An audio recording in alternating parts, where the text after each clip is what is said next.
Alright, what is up YouTube? I'm Cool40. The Death God ended up sending me in another interesting replay, and I also have a Blackwing deck list for you guys as well here. And it's kind of funny because, like, we've kind of been on this Blackwing kick for the last, I don't know, solid week now. I've just been kind of interested in seeing what the deck is doing. Now, I find this really interesting. Riddler, I don't mean to, like, trash talk you or anything, but this man opens up double engage and does not search for multi-roll. Look at me. Look at me. He does not search for the multi-roll at all.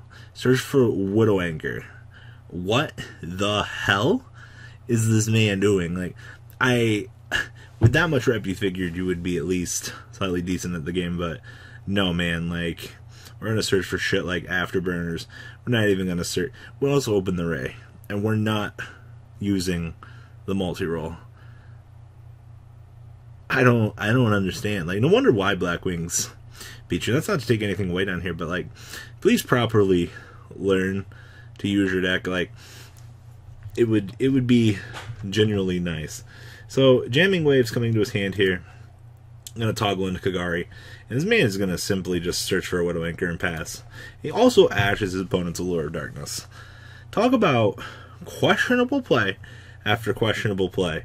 Man, like, you should be punished for doing that. Like, I hope your opponent just has the beautiful, beautiful desires for the extender. Like, I also love over here, like, Riddler is, like, just being a giant jerk the entire time. Like, final warning. Ugh. Well, we go ahead and we're going to produce Raikiri to clear off the board. Combo extending into the Apprentice, and then we're producing Chidori. And then, of course, what board isn't complete? Well, making a big giant Bills.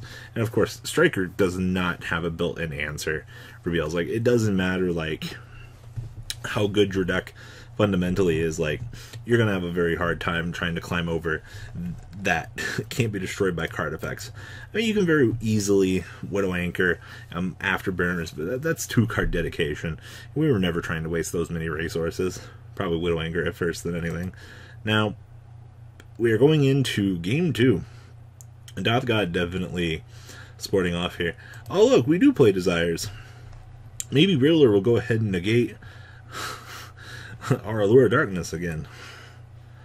So questionable of certain plays. Will our opponent get multi-roll this time? Nope, he's going to set 2 and pass. Alright, well, let's continue on along with this brilliant showcase. Do you have the Ash? Or do you want to hold it for the Allure of Darkness? Alright, well, it's resolved. Alright, well, Black Whirlwind, and I see hella extenders. Well, here we go. Normal summon, adding Steam the Cloak. Special summon. Alright. Oh, please, DDR me. Nobody wanted different dimension ground anyway.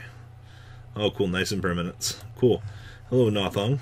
Nothung giving us the additional normal summon. Now that Steam the Cloak is out, the fun can begin. We have, what, 1900 on board, and then 29? Can we produce another beater? Oh, cool. Full Armor Master.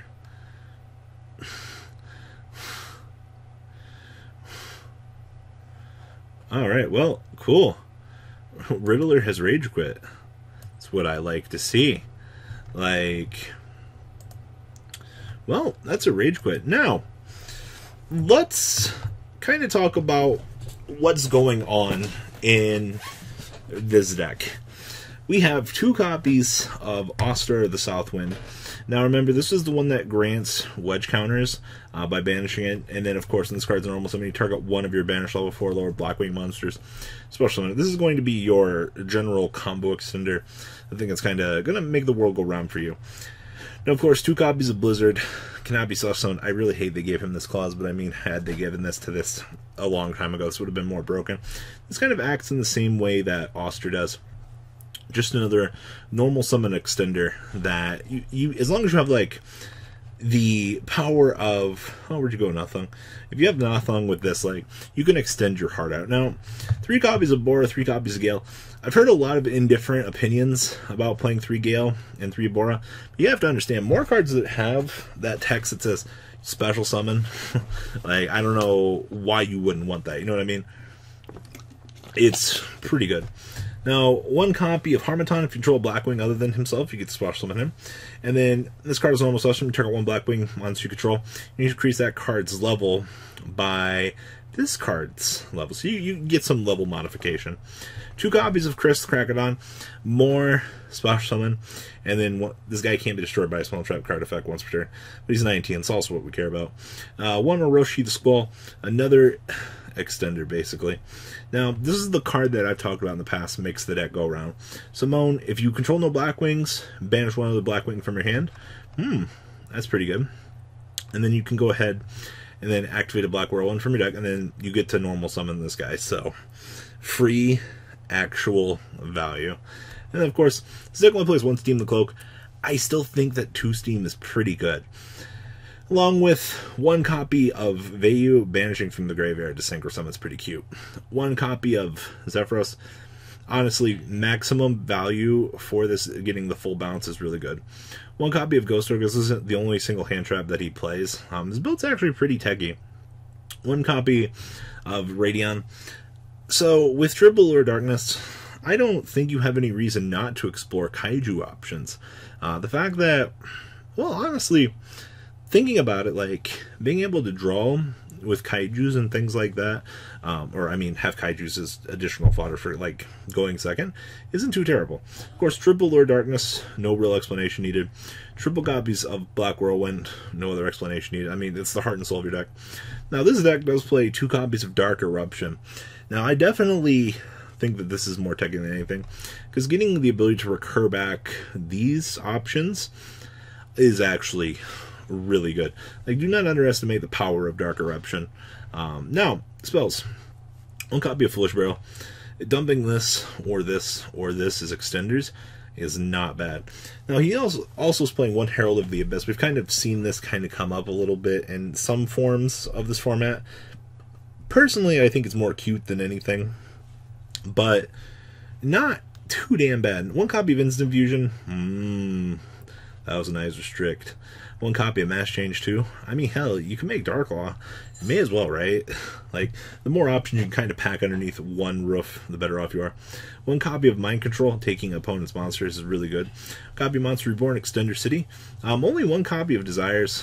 I understand only playing 1 because you don't want to desire into Desires, and it also kind of just acts as an extender. 1 copy of Raigeki for generalized board wipes. Super Poly. I mean, let's be real, like, you can abuse it. You may as well. And then, of course, 1 Beginning of the End. If you have 7 or more Darks in your graveyard, banish 5 from your graveyard to draw 3 cards. I mean, everybody's dark. Now, the extra deck down here is pretty standard for what we've seen. 2 copies of Wee Witch's Apprentice. I honestly hope that we will get to try the Raid Raptor Link monster, but the cool thing with this is you can still step into Summon Sorceress. Let's be real here. Summon Sorceress needs to be banned, but for a deck that doesn't really revolve around Firewall Coon, like, she's still pretty good. She just gives you extender options. Like, this is honestly the deck that you need to be playing Summon Sorceress in, because it just extends your deck for you. And of course, 1 copy of Unicorn for general board wipes.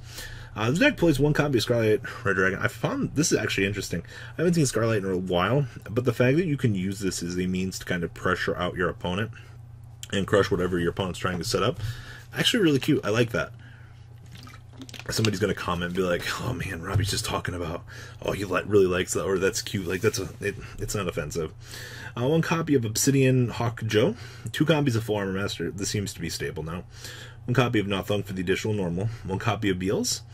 1 copy of Raikiri, Chidori, Thousand Eyes, Super Poly, Target Man, and then 1 Dark Law. Side deck here, the extra 2 copies of Mind Control, kind of what I was talking about earlier. Having this act as a generalized extender is really good. 2 copies of Black Sonic. I mean, if you have 3 Blackwings on the field, enjoy your free Mirror Force. 2 copies of Delta Crow. Once again, if you have 3 Blackwings, enjoy nuking your opponent's back row. Triple copies of Reckless Greed. This is just more or less for Trap Trick. Same thing with Threatening Roar.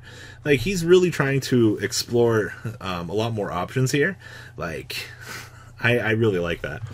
Now, he does talk about that Dark Eruption is basically acting as a monster reborn, which is actually pretty cute.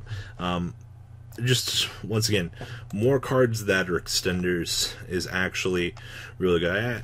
I also kind of wish we had Neurofiber too, but that's all I got for this video, guys. Please leave a comment down below. Tell me what you guys think. And, well, more Blackwings. Signing out, guys. The ride never, well, truly ends. Thank you, patrons. Without you guys, I don't know what I'd be wearing in these videos. I might be a truffle shuffle incident all over again. Guys, please also check out VanCole40 for some awesome Vanguard content. Some other interesting stuff you might find up here on the left or in the description as well. Thanks for watching.